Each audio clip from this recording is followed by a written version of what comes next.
World. I'm Maya Sundermeyer, and I would like to welcome you to the latest episode of my blog series, Hello World. I like to talk about my experiences with you of what it's like for me to live with autism. Other times I will give my 2 cents as to what's going on with autism in the media. And finally, I like to talk about topics that revolve around nerdy or geeky subjects, and that is because I am planning on exposing myself by going and doing a major in physics, but I will talk about that on another occasion. Tonight, though, I would like to continue to talk about my experiences on love and dating, and tonight I'd like to continue to talk about shipping 2 people with the same sort of situation, and I'd like to talk about a self-fulfilling prophecy. So what is a self-fulfilling prophecy? A self-fulfilling prophecy is where somebody tells you and tells you and tells you that, oh, you've got this and you need that. Well, that's basically what had happened to me. I mean, all of my life, other people had been trying to set me up with other individuals on the autism spectrum, and I wanted to mention a little bit more about that. So, when I was 18 years old, I had worked at an amusement park in Minnesota, just right outside of the metro area. And I had wanted a boyfriend so bad because just about everybody else at this particular amusement park had a special someone. And of course I was lonely and I whined, I want a boyfriend, I want a boyfriend, I want a boyfriend. So a group of people got together and felt sorry for me, and they had decided to try and set me up with another individual on the autism spectrum.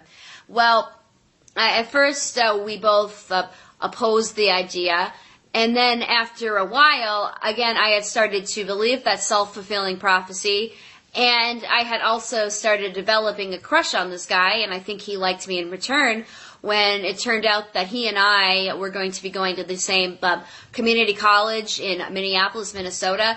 Now, this was back during the year that I lived with both of my roommates who had happened to be such major bullies. And I remember developing such a crush on him, too.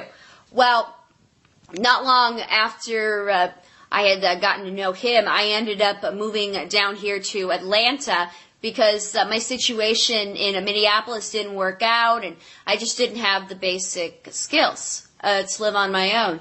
So I ended up moving down here to Atlanta with my aunt, and I remember leaving the Twin Cities wanting to still have a relationship with this guy, but he would never respond to any of my letters, and he would never call me. And it was around that time, or maybe about close to a year, that my aunt sent me to an adult Asperger support group that was run by another very mild autistic man with a mechanical engineering degree. And I ended up meeting another guy that kind of reminded me of this individual who I started to like in Minneapolis that my coworkers had tried to set me up with.